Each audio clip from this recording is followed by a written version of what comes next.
Para pemirsa umat sedharma yang saya banggakan,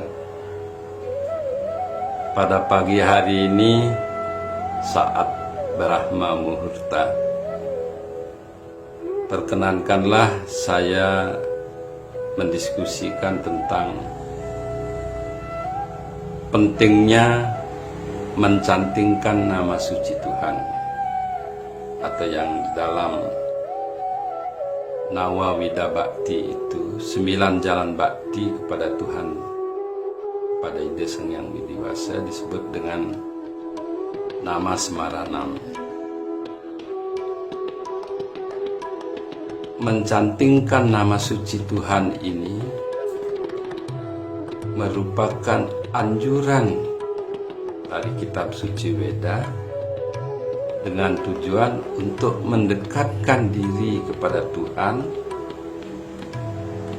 karena pada intinya sebagaimana disebutkan Aham Brahma Asmi, bahwa sifat kemuliaan Tuhan itu sebenarnya ada pada diri kita, sehingga Tuhan bersemayam di dalam badan ini. Nah, mencantingkan nama Tuhan ini secara berulang-ulang bukan saja mendekatkan diri kita kepada Tuhan Yang Maha Esa, Ide Sang Hyang Widiwasa, tetapi secara fisik juga memberikan kesehatan,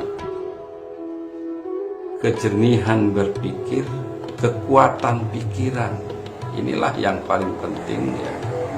Sebagaimana kita ketahui, jagat kita, kondisi kita di bumi inilah dulu dimantapkan untuk mencapai moksartam.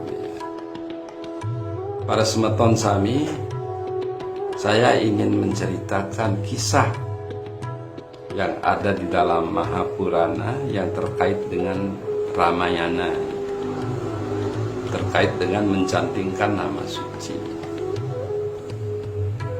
Para semeton sudah tahu bahwa Sri Ramacandra, Raja Ayodhya, mempunyai seorang abdi yang sangat setia, yaitu Sri Hanuman. Sri Hanuman ini sesungguhnya adalah reinkarnasi dari Dewa Siwa. Nah, kisah ini sangat menyentuh dan nanti akan memberikan inspirasi kepada kita untuk mencantingkan nama-nama suci Tuhan. Pada saat penobatan Sri Rama kembali setelah mengalahkan Maharaja Rahwana, Raja Asura, dan membawa kembali Dewi Sita ke Ayodhya, maka diundanglah para maharsi, para pandita untuk menghadiri upacara penobatan Sri Rama. Kemudian Narada, Dewarsi Narada melihat kesempatan, karena dia ingin agar hubungan harmonis antara Sri Rama dengan abdinya Sri Hanuman itu hancur. Maka kemudian pada upacara itu Dewarsi Narada memanggil Sri Hanuman, lalu bersabda, "Hanuman, engkau sapalah dan beri penghormatan kepada semua orang bijak, pandita Brahmin, kecuali Maharsi Wiswamitra. Jangan engkau sapa atau beri penghormatan, karena dia adalah guru paduka Sri Rama. Nanti beliau yang akan menyampaikan penghormatan itu secara khusus." Maka Sri Hanoman, karena ini adalah permintaan Dewa Resi Narada yang sangat bakti kepada Tuhan Yang Maha Esa, maka Sri Hanoman melaksanakan itu. Dia menyapa semua pendeta orang bijak, para Brahmin yang suci, namun tidak memberikan penghormatan dan puja kepada Maharsi Wiswamitra. Maharsi Wiswamitra sebagai orang suci tidak mempedulikan itu. Dia anggap itu sebuah kekeliruan saja. Namun melihat ketenangan Wiswamitra tidak menimbulkan amarah beliau, lalu Dewa Resi Narada mendatangi Maharsi Wiswamitra setelah upacara itu selesai. Maharsi Narada mengatakan, "Wahai Brahmin yang agung, Mahamuni yang agung, mengapa engkau tenang-tenang saja ketika upacara penobatan itu Sri Hanoman tidak menyambutmu, bahkan tidak memberikan penghormatan? Bukankah ini sebuah pelecehan terhadap dirimu, Mahamuni?" Mendengar kata-kata itu, Mahamuni terpengaruh. Nah, mungkin situasinya kurang kondusif pada saat itu. Kemudian beliau merasa terhina, dilecehkan. Maka beliau mendatangi muridnya Sri Ramacandra dan menyampaikan perilaku dari Sri Hanoman pada saat penobatan itu. Dan hal ini perlu diberikan hukuman, dan hukuman berat karena telah menghina seorang Brahmana. Maka Sri Ramacandra memutuskan untuk memberi hukuman mati kepada Hanoman. Luar biasa. Maka kemudian dipanggillah Sri Hanoman dan dikatakan bahwa dia telah melakukan perbuatan yang sangat melecehkan orang suci, orang bijak, atau seorang Brahmana resi. Maka Hanoman tidak menolak, dan dia siap, apapun yang Paduka minta kepadaku akan aku laksanakan. Maka pada hari yang ditentukan, Hanoman dieksekusi di lapangan Ayodhyapura. Kemudian ditonton oleh seluruh rakyat Ayodhyapura. Hanoman duduk bersila. Kemudian Sri Rama siap untuk membentangkan panahnya. Namun dalam keadaan itu, Hanoman melakukan canting,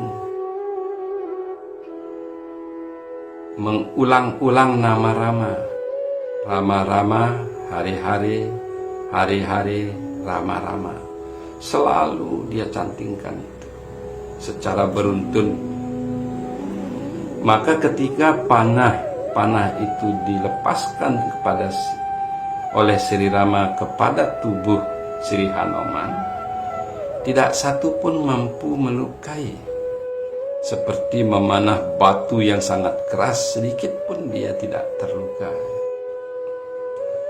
Melihat hal itu, Sri Hanoman kemudian merasa dilecehkan, karena dia menganggap Sri Hanoman menantang dirinya. Maka kemudian beliau dengan sangat marah mengeluarkan senjata Mahasakti yang disebut dengan Brahmastra.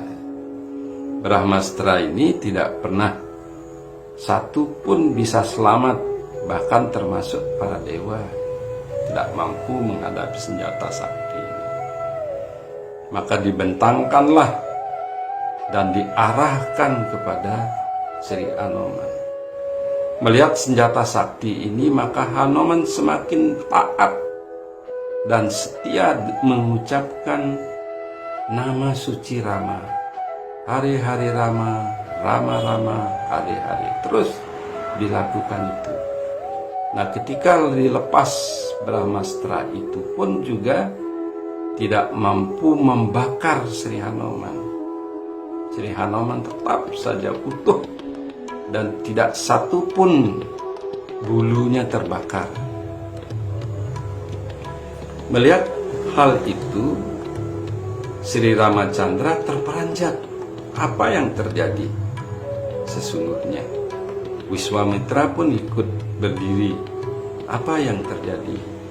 Dan nampak Sri Hanoman bersinar, menerangi seluruh alun-alun itu. Melihat situasi itu, maka Dewa Resi Narada dengan mengucapkan nama suci Narayana, Narayan, Narayan, Narayan. Oh Paduka Sri Rama, yang tiada lain adalah Wisnu junjungan hamba. Ampunilah hamba, hambalah yang telah menghasut Anoman dan Mahamuni Wiswamitra agar Hanoman berperilaku buruk terhadap Wiswamitra.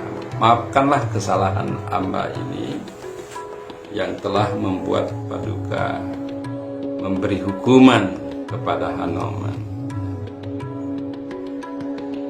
Karena Sri Rama adalah Wisnu sendiri atau Tuhan sendiri, dia menyadari itulah lela atau misteri yang dibuat sendiri oleh Tuhan agar umat manusia itu setia mencantingkan nama-nama suci Tuhan. Atas kesadaran itu, maka Sri Rama memberikan restu kepada Hanoman dan memeluknya. Umat sedharma yang saya hormati, bahwa mencantingkan nama-nama suci Tuhan itu memang sangat berfaedah, bukan saja dalam rangka penelitian batin untuk mendekatkan diri kepada Tuhan Yang Maha Esa, tetapi juga memberikan keselamatan dan kesehatan kepada diri kita sendiri dan lingkungan kita lewat vibrasi suci yang diciptakan. Om Santi Santi Santi.